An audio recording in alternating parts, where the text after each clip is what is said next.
Santa Teresita era un alma inocente, muy traviesa, con mucha vitalidad, con una inteligencia así desbordante, pero al mismo tiempo un alma grande.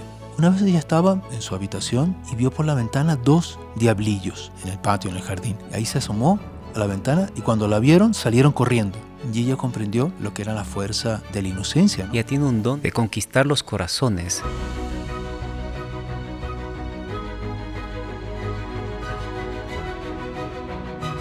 Salve María, estimados amigos, bienvenidos al podcast de los Caballeros de la Virgen. El día de hoy vamos a conversar sobre la vida de una de las santas más impresionantes y grandiosas de nuestra época, Santa Teresita del Niño Jesús. Santa Teresita tiene este don maravilloso de tocar el corazón y las almas de quien conocen su vida, de quien conocen su historia. Ella marca el alma y la vida espiritual de aquel que conoce el alma de esta grande santa, de esta doctora de la Iglesia y bueno, patrona de las misiones. Tiene tantos títulos. Para esto estamos aquí con el padre Ricardo Juque, que el día de hoy nos va a acompañar y pasear por la vida de esta admirable santa, ¿no? Santa Teresita del Niño Jesús. Salve María, padre. Salve María, muchas gracias por esta invitación, ¿no? y la alegría de poder hablar de Santa Teresita, ¿no? A la cual dentro de los heraldos del Evangelio le tenemos mucha devoción. El doctor Plinio Correa de Oliveira le tenía muchísima devoción a Santa Teresita. Ciertamente son grandes amigos en el cielo. Y también Monseñor Ronclá. Sí, así es. Entonces, padre, recemos una Ave María pidiendo a Nuestra Señora que nos ilumine, nos dé fuerzas para este podcast. En el nombre del Padre, del Hijo y del Espíritu Santo. Amén. Dios te salve María, llena eres de gracia, el Señor es contigo. Bendita tú eres entre todas las mujeres y bendito es el fruto de tu vientre, Jesús. Santa María, Madre de Dios, ruega por nosotros pecadores, ahora y en la hora de nuestra muerte. Amén. Santa Teresita del Niño Jesús, ruega por nosotros. Nuestra Señora de las Victorias, ruega por nosotros. En el nombre del Padre, y del Hijo, y del Espíritu Santo. Amén. Les animamos a todos a que dejen su me gusta, compartan este podcast, ¿no? Con las personas que ustedes creen que les va a hacer mucho bien espiritual. Y también no olviden de suscribirse. Estamos también, recuerden, en las plataformas de audio de Spotify y Apple Podcast para que también nos puedan acompañar por estos medios.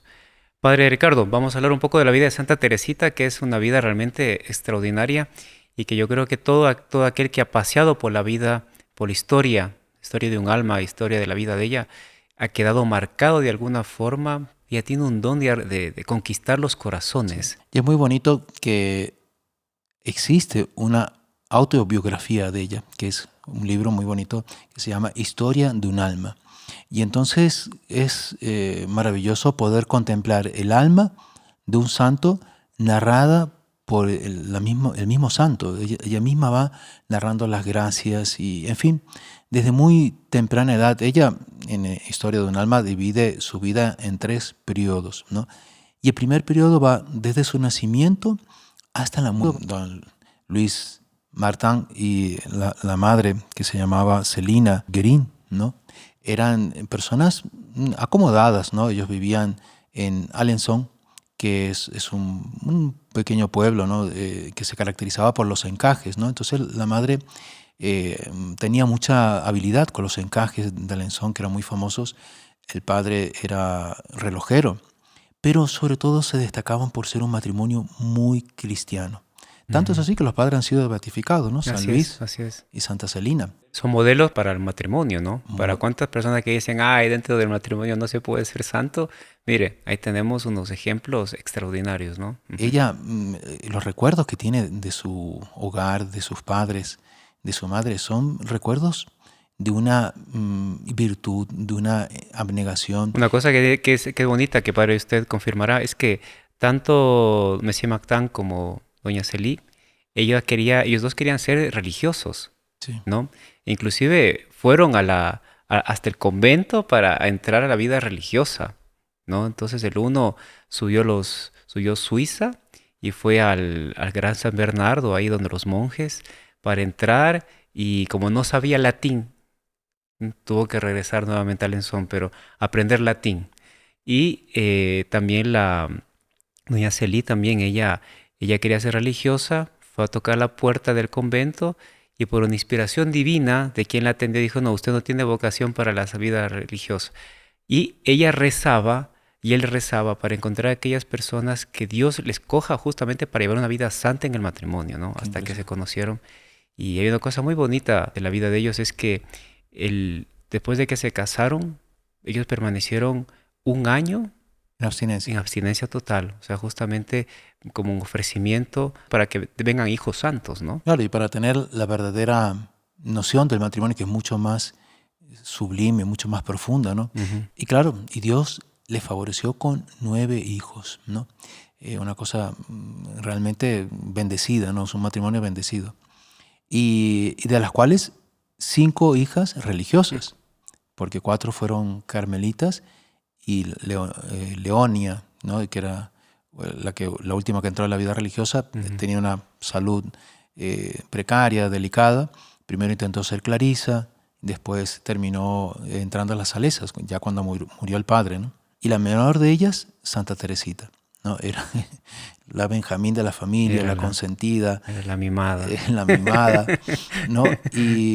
Pero al mismo tiempo era corregida. Entonces, ella decía que su infancia fue entre sonrisas, caricias, en fin, una inocencia, una pureza, una cosa realmente impresionante, ¿no? Santa Teresita, ella era un alma así inocente, muy traviesa, con mucha vitalidad, con una inteligencia así desbordante, ¿no? Pero que cuando cometía alguna travesura, en fin, alguna imperfección, inmediatamente se acusaba. Entonces, y tenía una capacidad de arrepentirse realmente impresionante. Pero al mismo tiempo un alma grande.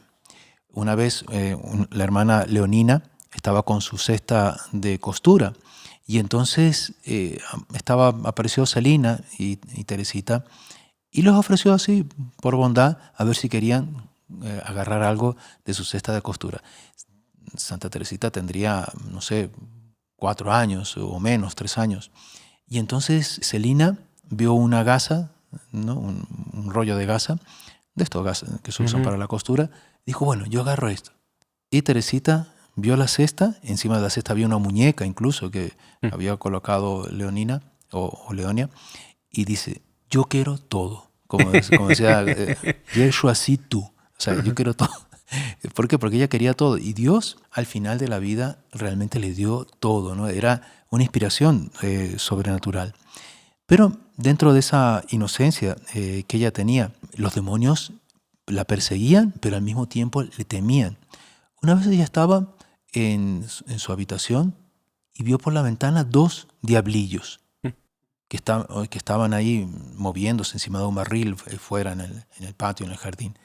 Y ahí se asomó a la ventana y cuando la vieron salieron corriendo. Y ella comprendió lo que era la fuerza de la inocencia, ¿no? Como eso, digamos, de alguna manera el demonio lo ahuyentaba. Ujú. Pero claro, la gran prueba de este primer periodo de su vida, que fue hasta los 4 años y medio más o menos, fue cuando murió su madre. Y ver morir su madre, claro, ella y a Celina, que eran las 2 menores, la llevaron a casa de una tía, iban a ver de vez en cuando a la madre, pero fue para ella una tristeza enorme. Claro, era un alma muy sensible, ¿no? Entonces lloraba fácilmente, se impresionaba fácilmente y ahí comienza el segundo periodo de su vida, que fue justamente desde la muerte de su madre hasta que terminó, por así decir, su infancia, su niñez, ¿no? Y fue un periodo en que ella era muy tímida, lloraba con mucha facilidad. Claro, ella que era tan expansiva, como que tuvo así un cambio, ¿no?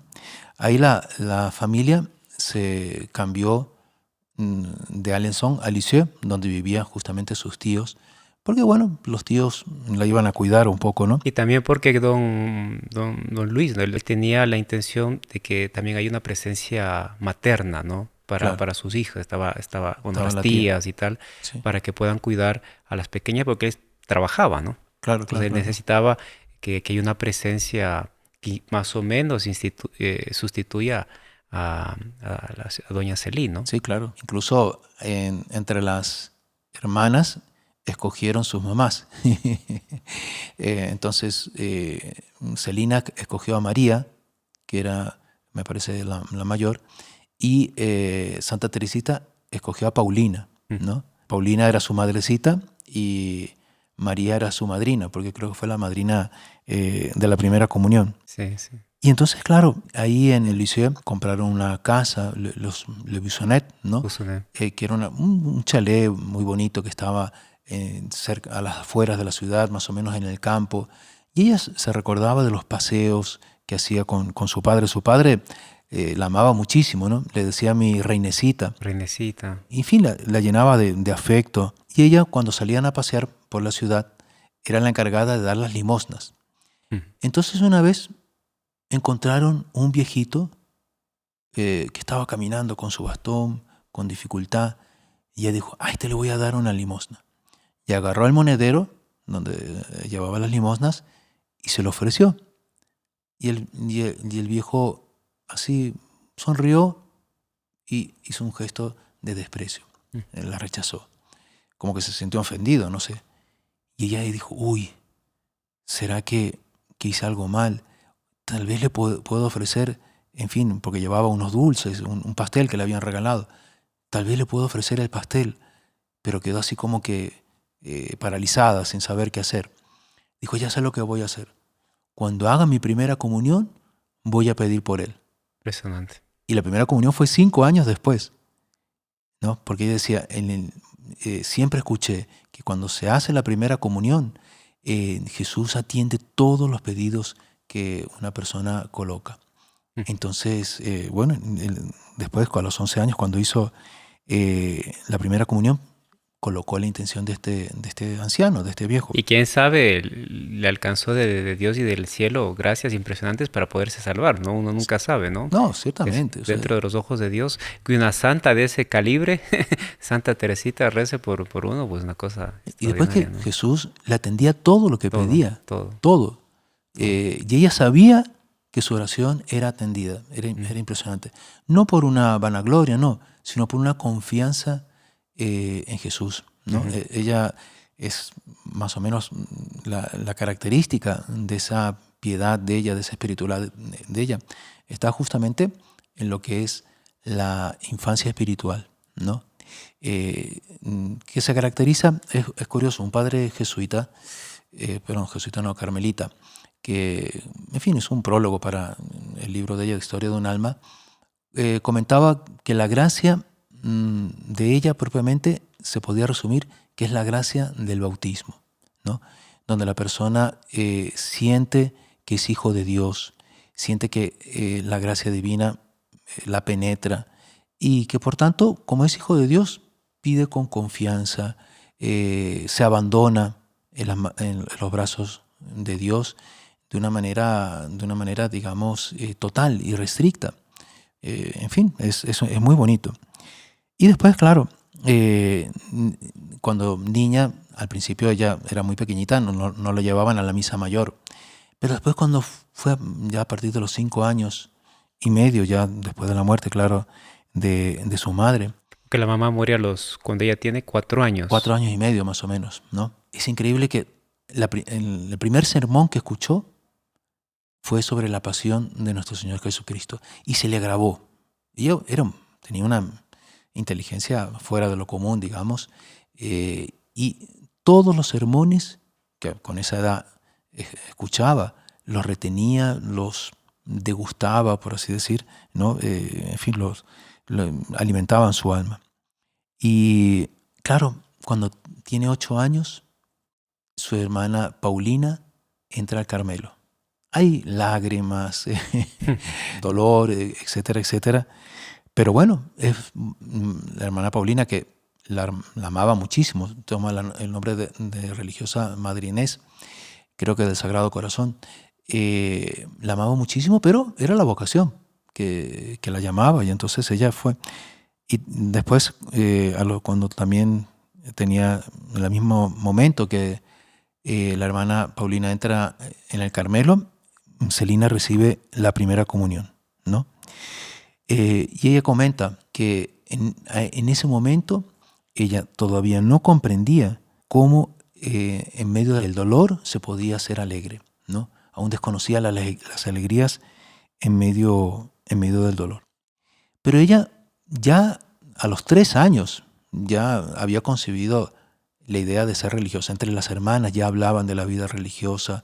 Era un ambiente familiar de una piedad y de una elevación incluso espiritual muy grande. Inclusive los 2 hermanitos que murieron, ¿no? Bien chiquitos, a los meses, ellos tenían el nombre de José. A los ¿no? 2. Todos los hijos tenían nombre primero de María y después el nombre.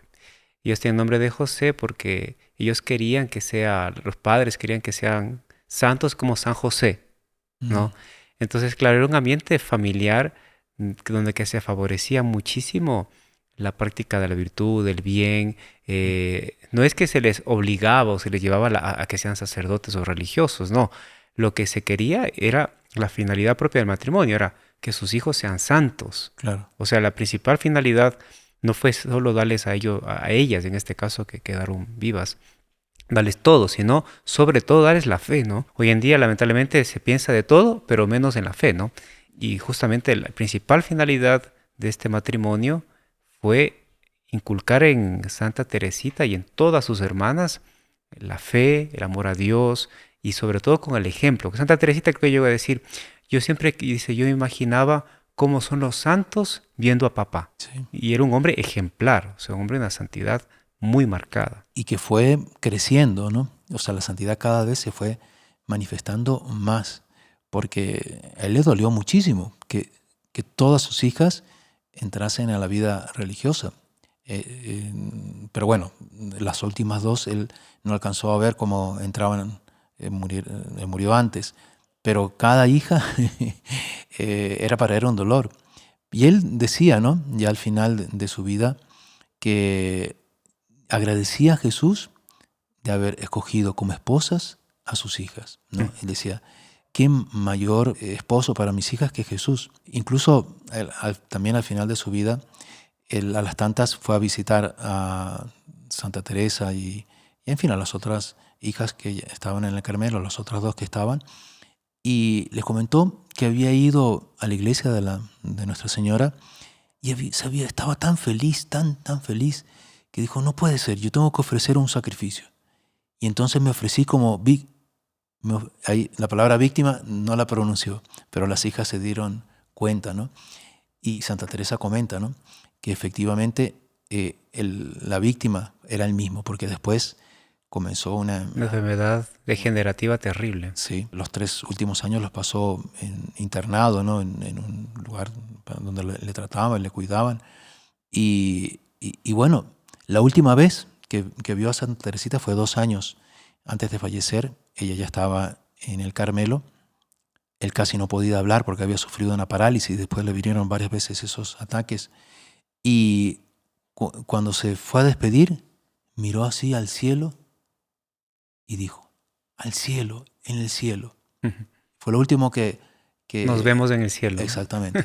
Fue lo último que él consiguió transmitirle, ¿no? Entre tanto, ella con 9 años va a visitar al Carmelo, en fin, a las carmelitas, y habla con la priora, que era la madre María Gonzaga, y le dice, madre, yo quiero entrar al Carmelo.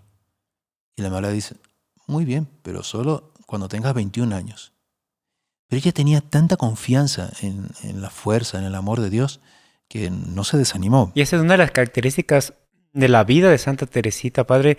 Y yo creo que de aquellos que se acercan a Santa Teresita es esta, que ella tiene ese aspecto muy marcado del abandono delante de las dificultades. O sea, sí, viene una dificultad, serenidad total, calma total, porque sabe que Dios le está ayudando, reza, pide, y si no consigue es porque también Dios quiso. O sea, es un abandono total que más adelante yo creo que en la vida de ella se va a quedar mucho más claro, ¿no? Sí, ella decía que ella quería sentirse como un juguete en las manos del niño Jesús, como una pelota que el niño Jesús tenía en sus manos, jugaba y de repente la dejaba de lado, como que no se importaba.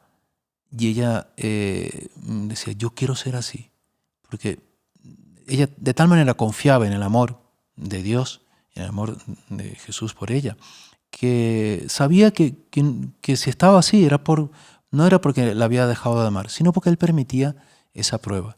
Claro, sufría, evidentemente eso no quiere decir que no sufriese, pero sufría dentro, como usted dice, dentro de la paz, de la serenidad, en un sufrimiento así sobrenatural. Pero justamente con eso en materia de sufrimientos, ¿no? El demonio, con envidia de que la hermana había entrado ya en el Carmelo, y también de la inocencia de ella, claro, eso no lo menciona, comenzó a tener una enfermedad, unos dolores de cabeza, una enfermedad que parecía que deliraba, que le duró mucho tiempo y no había cura. Buscaron los médicos, nadie sabía por qué era. Y eso, claro, parecía que se iba a morir. Entonces el padre, Monsieur Martin, fue a la iglesia en París de Nuestra Señora de las Victorias, que en aquel entonces había mucha devoción a esta advocación de Nuestra Señora, y ofreció un novenario de misas. Llevó unas monedas de oro, ofreció ahí a la iglesia un novenario de misas por la cura de su hija. Y ella tenía una imagen de Nuestra Señora que siempre estaba en su habitación. Una imagen muy bonita que está con los brazos así abiertos, parecida a Nuestra Señora de las Gracias, ¿no? De la Medalla Milagrosa, pero muy noble, ¿no? Muy bonita. Y entonces comenzó a delirar, en fin, parecía que ya se iba a morir. Y ahí se encomendó a la Virgen. Ella siempre fue muy devota de la Santísima Virgen. Y las hermanas, estaba María y Paulina con ella, comenzaron a rezar, porque parecía que ya era el fin. Cuando de repente Nuestra Señora le sonríe. Y ellas, las hermanas, veían la fisionomía de ella, los ojos de ellas iluminados, ¿no? Llenos de una alegría sobrenatural. Y la imagen tomó vida. Y ahí fue que inmediatamente, una cosa así milagrosa, ella se curó. Fue una cura así impresionante. Ella se curó y creo que también ella entra en una nueva fase también de su vida espiritual, ¿no? Porque ella pasó como que de la infancia y era muy sensible, lloraba por todo, era muy, muy, muy niña, muy chiquita, digamos, ¿no? Creo que a partir de ese milagro, inclusive ella dejó hasta de llorar, se hizo más firme. Eso fue después. Eso fue después. Eso fue después, fue en la Navidad de 1886. Después de la misa de gallo. Claro, era la más pequeña, entonces ella siempre colocaba en la chimenea su bota y cuando llegaba de la misa encontraba golosinas, no sé qué, porque era la única que todavía le hacían eso, ¿no? Las otras ya no tenían ese privilegio, por así decirlo. Y entonces cuando llegaron después de la misa de gallo, el padre dijo no por maldad ni para que lo escuchase, pero dijo, ay, todavía falta los regalos de Teresita. Porque estaba cansado, quería ir a descansar. Y la hermana se dio cuenta que ella lo había notado, el cansancio del padre y el comentario. Y entonces dijo, uy, esto va a ser un drama. Ya va a estar llorando. Esto ya la conocían, ¿no? Entonces ella fue al cuarto llorando, ¿no? Y ahí recibió una gracia y dice, no, nunca más voy a tener esta actitud así infantil. Y ahí bajó toda contenta, y el padre abrió los regalos con ella, y la hermana decía, pero qué increíble, algo pasó. Y ahí fue que ella cambió, digamos, ¿no? Fue una conquista espiritual para ella, claro. Y interesante que el día de la cura de ella, que fue en el 83, o sea, por tanto, 3 años antes de esta gracia que usted comenta, que es el tercer periodo de su vida, fue el 13 de mayo, el día de la Virgen de Fátima. Y ahí, justamente, después de esa cura, que ella decide, ¿no? Cuando sea religiosa, cuando sea carmelita, seré Teresa del Niño Jesús. Y después también agrega, y de la Santa Faz, ¿no? Bueno, con 10 años, ¿no? Un año, por tanto, después de la cura, él hace la primera comunión.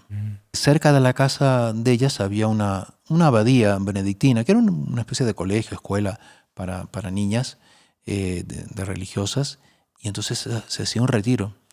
¿Cómo se preparaba, no, la primera comunión? No era tanto la fiesta, no, era recibir a Jesús nuestro Señor. Entonces ella quería prepararse porque ella ya su primera comunión era el primer encuentro con su esposo, o sea, era una cosa altísima. y ella quería prepararse de la mejor manera posible. Y ella decía, y me preparé con 1000 naderías, o sea, pequeños renuncias, que ella decía que eran nada, pero que eran llenas de amor y por tanto eran muy importantes, ¿no? Y ella decía que las flores, ¿no?, debían formar en su alma una cuna para que Jesús reposase. Entonces ella quería llenar su corazón de flores, ¿no?, para que Jesús ahí reposase. Y cuando recibió a nuestro Señor Jesucristo fue una alegría esa primera comunión, y sentía que nuestro Señor se entregaba a ella. Y ahí ella le dijo, ¿no?, yo seré para ti para siempre. Yo seré tuya para siempre. Fue una fusión así. Una entrega total, Una ¿no? entrega radical. Y claro, es curioso que en aquella época las comuniones eran distanciadas en el tiempo. Entonces solo se podía comulgar en las fiestas.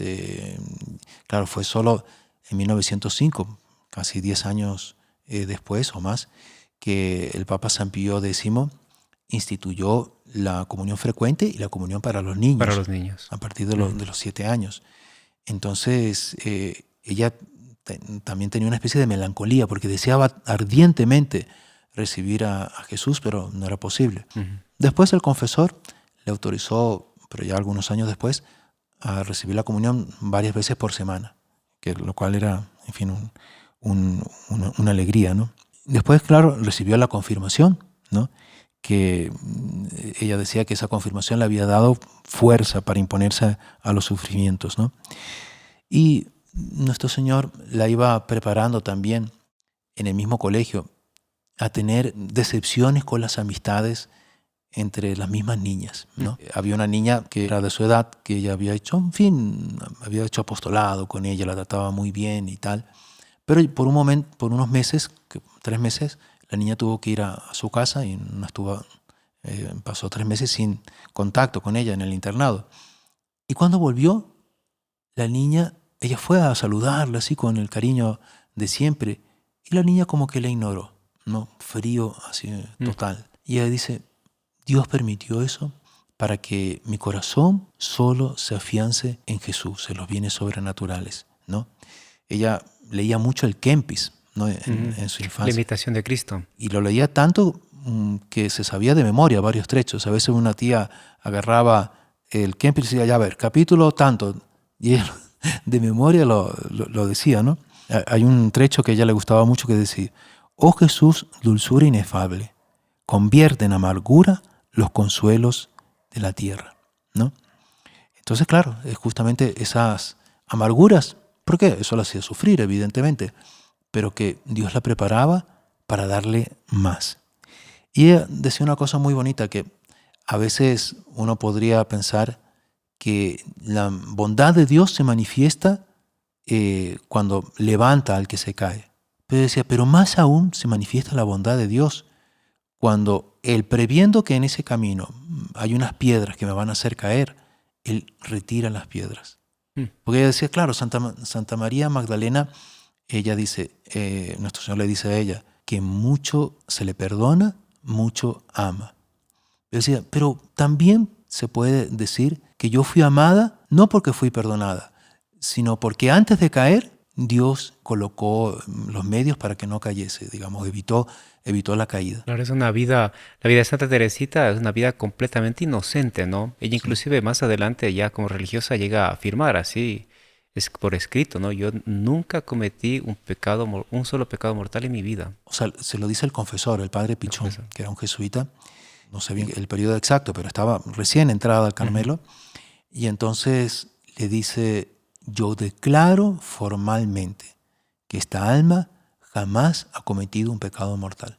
Y ella lo narra, lo cuenta, pero no por una cuestión de vanidad, sino para mostrar el amor que Dios le tenía, porque ella le perturbaba enormemente haber manchado su túnica bautismal, ¿no? Y entonces eso le dio una tranquilidad, una serenidad muy grande, ¿no? Santa Teresita es muy marcado por ese equilibrio. Justamente a veces hay almas que son muy escrupulosas, ¿no? Y hay almas que son muy relativistas, ¿no? Que vale todo y las otras que todo es pecado. Y era un alma muy, justamente por esa confianza que tenía en Dios, ¿no? Confianza continua. Ella no andaba pensando en sí, ella andaba pensando en lo que a Dios le agradaba. Entonces ella, por eso tenía esto de que yo declaro que no cometí pecado mortal, pero no lo dice por vanagloria, porque yo, no, lo dice porque es la verdad, o sea, Y una gracia que Dios le es una dio. gracia que Dios le dio, Sí. agradezco a Dios y continúo, y que fenomenal que siga así, o sea, eso es algo muy interesante porque a veces hay un concepto errado de falsa humildad, ¿no? De que uno debe ser un apocado, uno que esconde la gracia. Y ese es un error muy grave, porque si yo recibo un don de Dios, una gracia de Dios, el talento famoso que se llama, yo no lo puedo esconder en la tierra. Yo debo agradecer a Dios y en la medida que yo pueda es para el bien de los otros, para el bien de la iglesia, para el bien, en fin, hasta para el bien espiritual. Entonces, a veces una idea así de que el humilde tiene que estar con la cabeza agachada. No, hay que ser ufano de las gracias divinas. Sí. Ella era humilde y magnánima. Exactamente.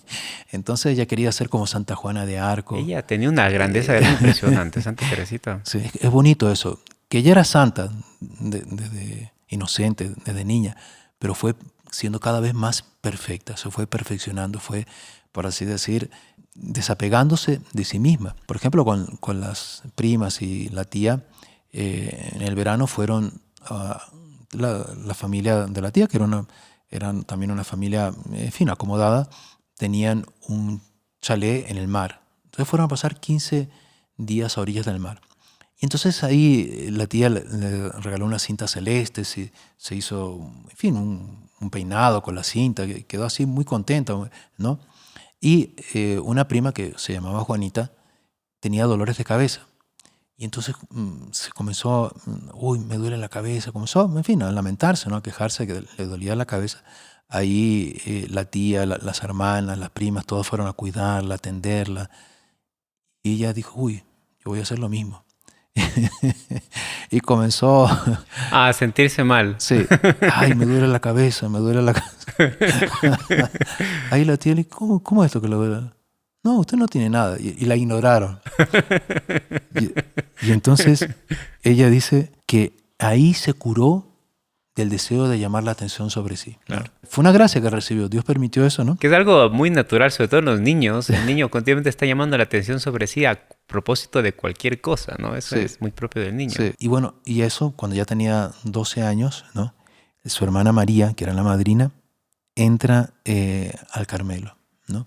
Hay de nuevo lágrimas, dolor, etcétera, etcétera. Y ella, es bonito, que se encomienda a los hermanitos fallecidos para que ellos le den fuerza, le ayuden, ¿no? En medio de esa prueba. Y bueno, viene después esa Navidad de 1886, ¿no? Después de la Misa de Gallo, donde se da el hecho que comentamos, ¿no? con el padre. Y ella dice que ahí adquirió la virtud de olvidarse de sí misma. Y decía, desde entonces soy feliz. Qué bonito. Impresionante, ¿no? Impresionante. Y ya tenía 13 o 14 años cuando se entera de que hay un criminal, un hombre así sanguinario, había matado a varias personas, ¿no? Incluso por robarse un dinero había asaltado una casa para llevarse eran pocos, 20 francos, no era mucho dinero. Mató a la madre, a una hija de 12 años y a otra, en fin, un hombre... Un asesino. Un asesino. Y las crónicas, porque el padre siempre compraba el periódico La Croix, que era un periódico así famoso, católico en Francia, pero ella no tenía autorización para leer el periódico. Pero cuando se enteró de comentaba, ¿no? Francini va a ser ejecutado, pena de muerte, ¿sí? Va a ser ejecutado, etcétera, pero no se ha arrepentido y tal. Y entonces ella le pidió a Jesús que la sangre bendita de Jesús lavase los pecados de este hombre y que él se arrepintiese. Y rezaba. Y ella sabía que nuestro Señor le iba a atender, pero no sabía cómo, pero decía, por lo menos si tuviese una señal. Inclusive creo que con la hermana, como que hicieron así, no una apuesta, pero como que hicieron, vamos a hacer un desafío a Dios, una cosa así, vamos a rezar para que Él se convierta, para que Él se salve. Y empezaron a rezar juntas. ¿Y por qué? Porque ella sabía que la oración es omnipotente.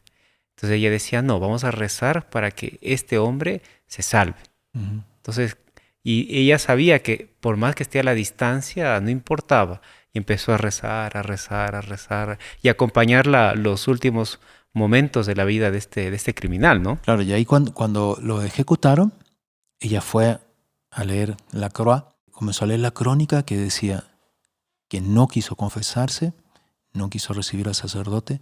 Cuando estaba subiendo al cadalso, estaba el sacerdote con el crucifijo, ahí pidió el crucifijo al sacerdote y lo besó 3 veces. Y esa fue justamente la señal que Jesús había atendido su oración, porque él decía, justamente él besó las llagas de Jesús.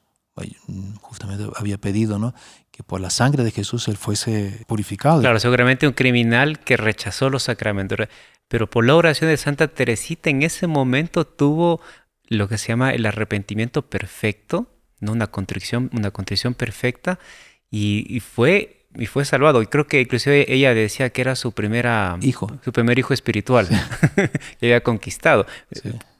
Con certeza ella creía eso, ¿no? Que él se salvó. Tal Sí, vez no. pasó por el purgatorio, eso sí, ¿no? Pero evidente que se salvó. Se salvó, Evidente. exactamente. Sí. Y fue una conquista de Santa Teresita, Sí. un criminal. Y eso es muy interesante porque nos puede ayudar mucho a la confianza, ¿no?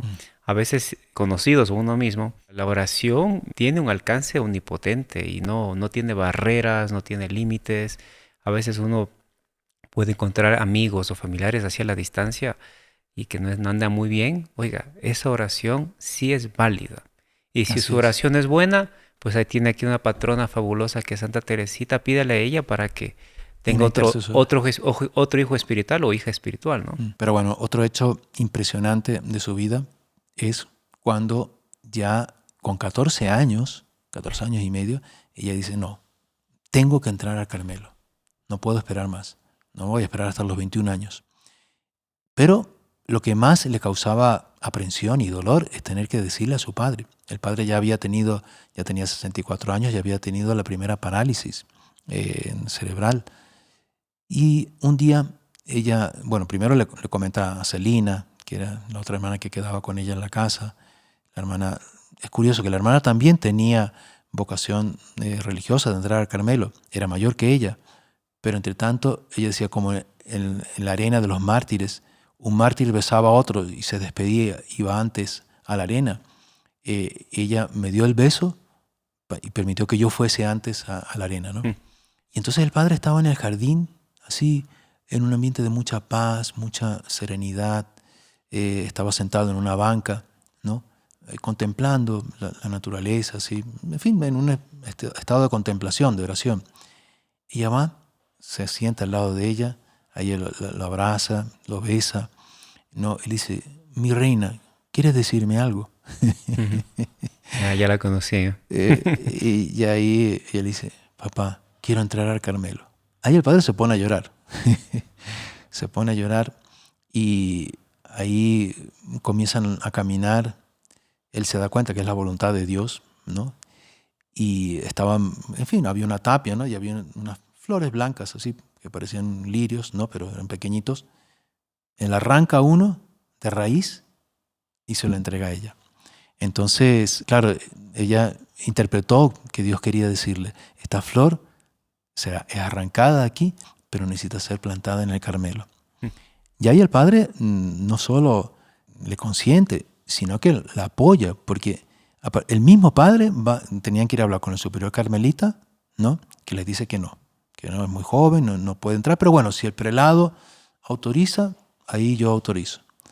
Ahí van a hablar con el obispo de Bayeux, que en fin era la diócesis a la cual pertenecía Lisieux, y entonces entran a hablar con el obispo. Estaba el vicario general, que era Monseñor Reveroni, ¿no?, que estaba en la audiencia también, y se opone que Santa Teresita entre al Carmelo.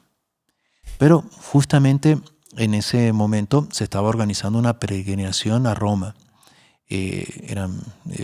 Hace poco se habían perdido los estados pontificios y entonces eran los franceses, eran casi 200 franceses, todos, en fin, de la nobleza romana, personas así muy finas, que quisieron ir a hacer un homenaje al Santo Padre. También eran los 50 aniversarios de León XIII, y en fin, organizaron esta peregrinación a Roma, y ella con su padre fueron, ¿no? Y bueno, creo que estaba también Celina, ¿no?, las dos hermanas. Y entonces ella cuenta cómo fue el viaje. Claro, viajes en tren, el ambiente que había entre los peregrinos. Incluso ella comenta un detalle, que ella quedó desedificada con la actitud de algunos sacerdotes. Y ahí dijo, ahí yo comprendí cómo era necesario rezar por los sacerdotes, ¿no? Porque claro, ya los tenía como ángeles, impecables. En Loreto, por ejemplo, una de las ciudades que visita, ahí recibió una gracia muy grande, porque ahí está la Santa Casa, donde vivió la Virgen, con San José, con el Niño Jesús, ¿no? Que milagrosamente fue trasladada por los ángeles a Loreto. Y claro, todos los peregrinos, la comunión la recibían en un altar específico, que era el altar de la comunión. Pero ella con la hermana se separaron y se fueron a la Santa Casa de Loreto, que está dentro de la basílica, ¿no? Porque querían recibir ahí la comunión. Y justo un sacerdote iba a comenzar a celebrar la misa por un privilegio que tenía. Ahí aceptó que ellas se quedaran y ahí, bueno, ellas recibieron la comunión en la Santa Casa, que fue para ellas una gracia enorme, porque recibir a Jesús aquí... En la casa de Nazaret. Para ver cómo eran lanzadas, por así decirlo, cuando querían. Ah, no. Santa Teresita boba no tenía un pelo, era astutísima. Cuando fueron al Coliseo, en el centro del Coliseo, que era donde propiamente los mártires morían, ella tenía un deseo de ser mártir y quería ir a la arena, besar la arena donde los mártires habían regado su sangre, pero no se podía, porque estaba todo cerrado, estaba en restauración, había unas rocas, pero le dijo así, ya sé, vamos. Ahí fueron corriendo, pues en medio de las piedras, medio tambaleándose, y llegaron a un lugar donde había una cruz que indicaba justamente el lugar donde los mártires derramaban su sangre. Ahí lo besaron y volvieron corriendo. El padre no les dijo nada, pero en el fondo estaba orgulloso, ¿no? de esa actitud que tuvieron. Y dijo, ¿no? Cuando besó la arena, dijo, yo quiero morir mártir por Jesús. Y nuestro Señor le concedió ese martirio espiritual y también material, porque también la muerte físico de ella fue muy impresionante. Pero bueno, y viene la audiencia con el Papa, ¿no? Y Monseñor Reveroni le dice a los peregrinos no franceses, nadie puede hablar nada, nadie puede decirle nada al Papa, porque bueno, si no, la audiencia sería se demoraba, eterna, claro. ¿no? Y entonces ella mira a Celina y Celina dice, no, adelante. Voy a decirle algo. Y cuando se arrodilla ante el Papa, dice, Santo Padre, en este aniversario de este jubileo, quiero pedirle una gracia muy especial. Tengo 15 años, pero quiero entrar al Carmelo. Y entonces Monseñor Reveroni le dice, no, Santo Padre, ya habló, eso ya fue hablado con el superior carmelita, y ella no es posible que entre con esta edad, no sé qué, no sé cuánto. Y ella no se amilanó, le dice, Santo Padre, si su santidad dice una palabra, sí podré entrar. Claro. Increíble, ¿no? Una niña así, ante el Papa, ¿no? Con esa personalidad, ¿no? Y esa determinación. Y entonces el padre dice, la acaricia, le dice, si Dios quiere, entrarás. Bueno, y ahí vuelve, cuenta también el resto del viaje, etc. Vuelven ahí a Lisieux, y ella sabía que el 25 de diciembre, que era el nacimiento del niño Jesús, el niño Jesús le iba a conceder esa gracia. Pero tenía que vencer varias oposiciones. El tío que también se oponía, de repente el tío cambió, ella comenzó a rezar, el tío cambió de opinión, y se enteró después que el 28 de diciembre le había llegado la respuesta a la Madre Superiora del Carmelo, que Monseñor Reveroni y el superior carmelita habían autorizado que ella entrase al Carmelo. O sea, quién sabe si fue el 25 que se gestó eso, ¿no? Pero claro, llegó 3 días después. Llegó 3 días después.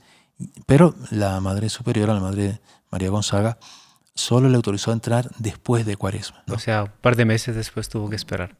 Bueno, no es mucho. Pero ella decía, todo eso Dios lo permitió, ¿no? para prepararme, ¿no? Y el 9 de abril, ¿no? de 1888 entra al Carmelo. Y lo primero que hace, ¿no? Cuando entra a su celda, aquí para siempre.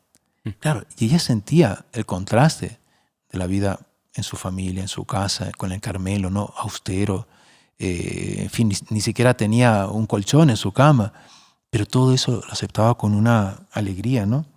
Y decía, desde el primer momento fui cercada por el sufrimiento, pero sabía que yo venía a sufrir para salvar almas y para rezar por los sacerdotes. Y es una de las características de lo que ella después, o ya con su vida, va fundando, que se llama la pequeña vía, ¿no? Sí. O algo llaman el caminito. La pequeña vía, en el fondo, es antiguamente para la santificación.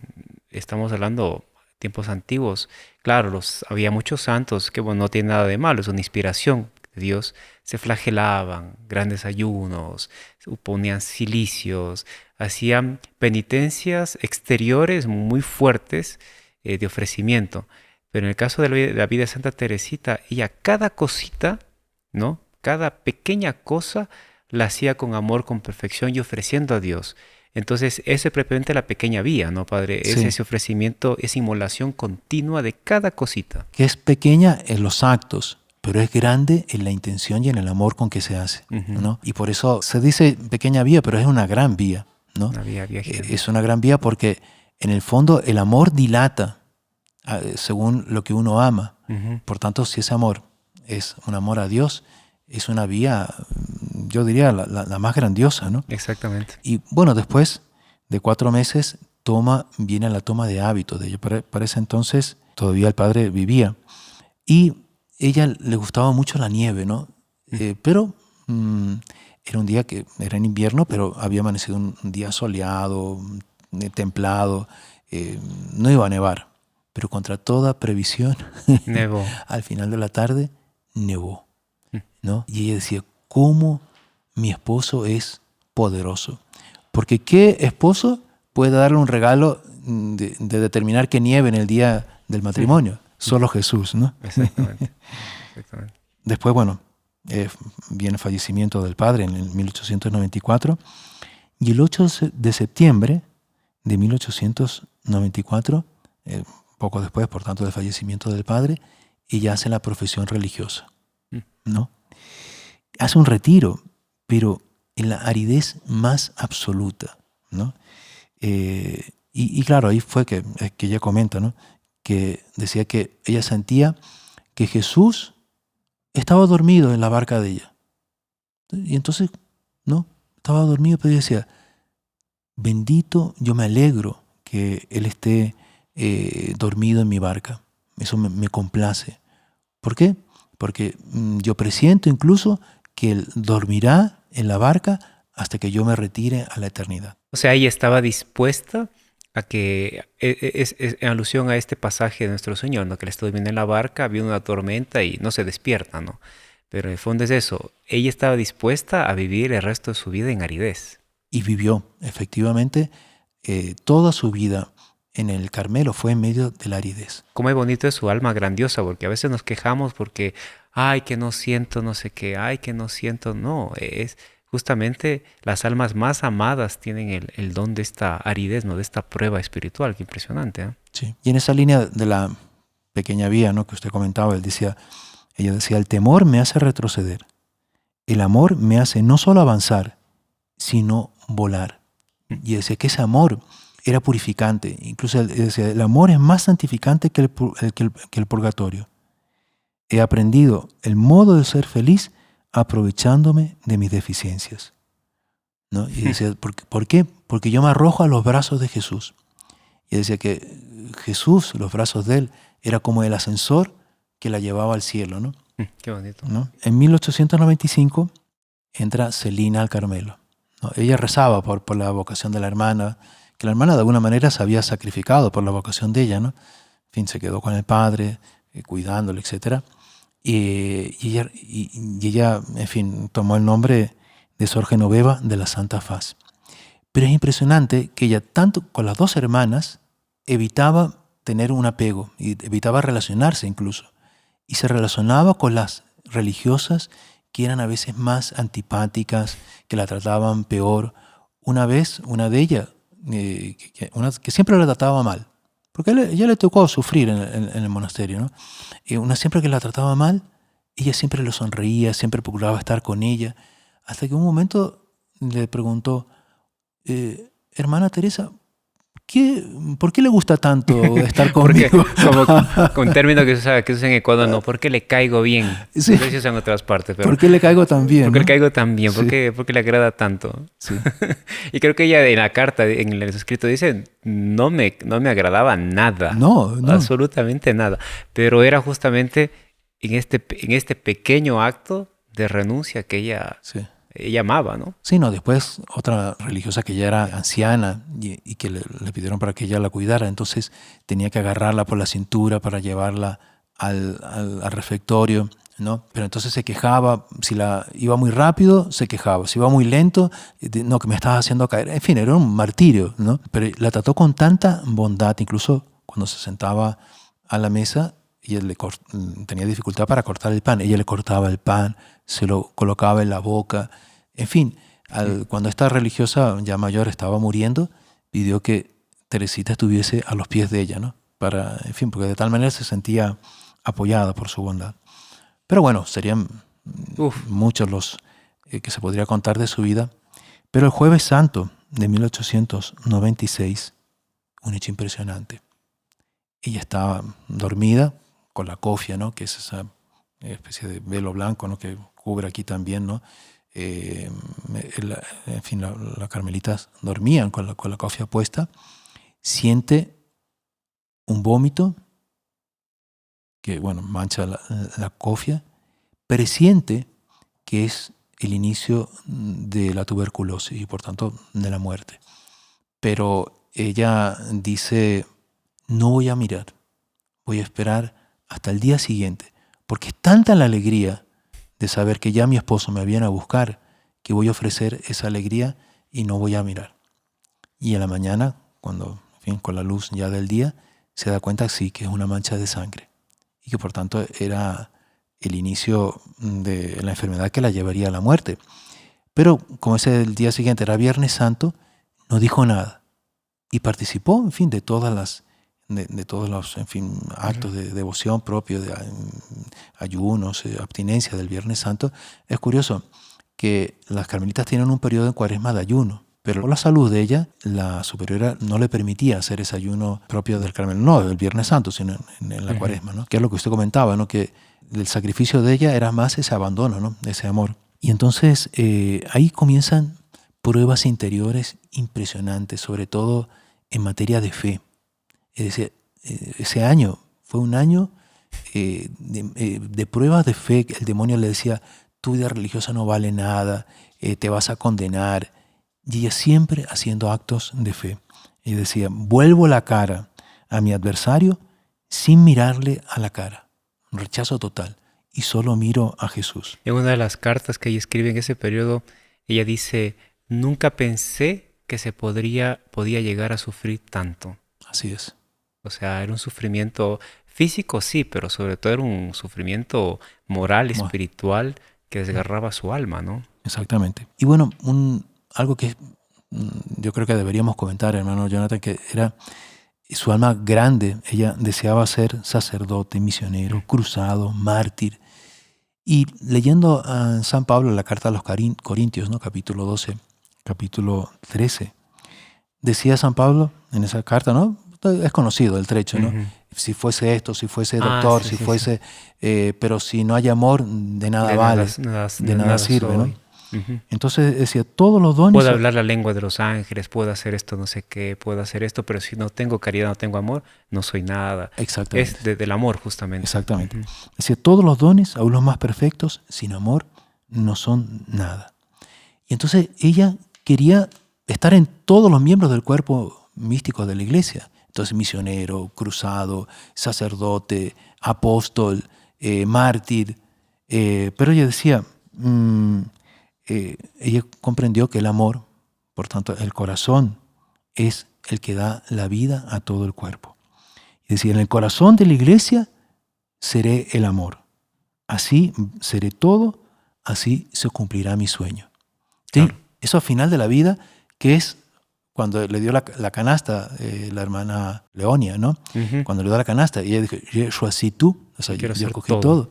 Y Dios al final, ella comprendió que sí, que Dios le había dado todo, ¿no? Claro, porque en el amor se resume todo. Exactamente. Y bueno, ahí ya En junio del año siguiente, del año 97, ya la llevan a la enfermería, de la cual no saldría, ¿no? Ya el 16 de agosto ya no puede comulgar por los vómitos continuos, ¿no? Y fallece el 30 de septiembre a los 24 años. Ahora, no sé si usted me permite contar la narración que está en el último capítulo, ¿no?, de Historia de un alma. De la muerte de la ella. muerte de ella. Por fin amaneció la aurora del día eterno, ¿no?, de que entraba la eternidad. Fue el jueves 30 de septiembre. Hablando aquella mañana, nuestra madre, nuestra amable víctima de su última noche de destierro, dijo al tiempo que miraba la estatua de la Virgen: «Oh, con qué fervor la he suplicado, pero estoy en la agonía pura sin mezcla alguna de consolación. Me falta el aire de la tierra. ¿Cuándo podré respirar el del cielo?». Transcurridas 2 horas y media, se incorporó sola sobre su cama, lo que no pudo hacer varias semanas antes, y exclamó: «Madre mía, os aseguro que el cáliz está lleno hasta los bordes». No, jamás hubiera creído que era posible sufrir tanto. No puedo explicármelo sino por mi deseo máximo de salvar almas. Y poco después: «Oh, es verdad cuanto he escrito sobre mis ansias de padecer. No me arrepiento de haberme entregado al amor». Y repitió varias veces estas últimas palabras. Y hacia las 3 de la tarde, la hora que murió Jesús, ¿no?: «Madre mía, prepárame para la buena muerte». La venerable Madre Priora la confortó diciéndole: «Hija mía, vuestra caridad ya está en disposición de comparecer ante Dios, porque ha practicado siempre la virtud de la humildad». Entonces dio de sí este precioso testimonio: «Sí, de ello estoy convencida. Mi alma no ha buscado sino la verdad. Sí, he comprendido la humildad de corazón». A las 4:30 se inició el fin de su agonía. Según la santa, moribunda veía entrar a la comunidad, agradecíale su presencia con la sonrisa más simpática. A cada una de las hermanas religiosas le iba sonriendo. Luego, estrechando el crucifijo entre sus manos desfallecidas, se recogió para el combate decisivo. Un sudor copioso inundó su rostro. Temblaba. Pero como el piloto a la vista del puerto no desconfía aún entre el oleaje de una furiosa tempestad, así esta alma de fe, divisando muy próximo el brillante farol de la costa eterna, remaba briosamente para arribar al puerto. Tocaba el ángelus del atardecer, la campana conventual. La moribunda dirigió una mirada inefable a la estrella del mar, la Virgen Inmaculada. A las 7:00, volviéndose hacia la Madre Priora, le dijo: «Madre, ¿no es esto la agonía? No estoy muriéndome». «Sí, hija mía, es la agonía, pero quizás Jesús quiera prolongársela algunas horas».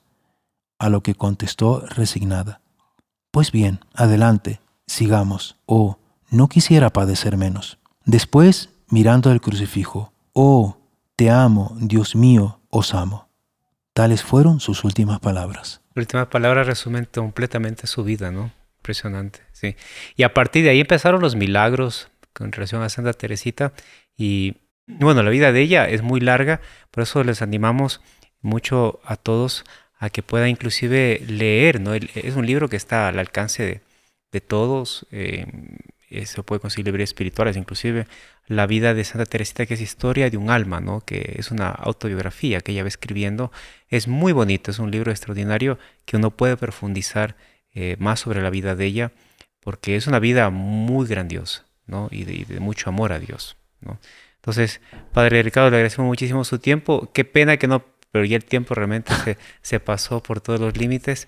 Tal vez quedaría para una próxima, inclusive leer algo sobre los escritos de Santa Teresita, que son escritos muy, muy bonitos, muy lindos, ¿no? Llenos de amor y de fuego, ¿no? Sí, es doctora de la iglesia, ¿no? Doctora de la iglesia, patrona de las misiones, en fin. Entonces, vamos a agradecer a Santa Teresita por haber visto un poco, por lo menos, sobre la vida de ella y encomendarnos a ella, ¿no? O sea, de patrona de las misiones, porque ella rezaba por los misioneros, y cuando estaba enferma tenía que caminar 15 minutos al día, ¿no? Y una hermana le dice: «Pero no hace falta, le cuesta mucho». «No, pero estoy caminando porque un misionero, el padre tanto, que era, por así decirlo, la capellana de él, puede estar desanimado, puede estar sufriendo, entonces lo ofrezco por él. Entonces recemos en agradecimiento, Padre, Sí. y ahí por nuestras intenciones. En el nombre del Padre, del Hijo y del Espíritu Santo. Amén. Dios te salve María, llena eres de gracia, el Señor es contigo. Bendita tú eres entre todas las mujeres, y bendito es el fruto de tu vientre, Jesús. Santa María, Madre de Dios, ruega por nosotros pecadores, ahora y en la hora de nuestra muerte. Amén. Santa Teresita del Niño Jesús, Ruega por nosotros. Nuestra Señora de las Victorias. Ruega por nosotros. El Señor esté con ustedes. Y con tu espíritu. Y la bendición de Dios Todopoderoso, Padre, Hijo y Espíritu Santo, descienda sobre ustedes y permanezca para siempre. Amén. Salve María a todos. Terminamos hoy nuestro podcast sobre Santa Teresita. También les compartimos aquí, les dejamos el enlace para que puedan acompañar el triduo de oración, 3 días en honor a Santa Teresita del Niño Jesús. Que la Virgen les bendiga a todos y hasta la próxima. Salve María.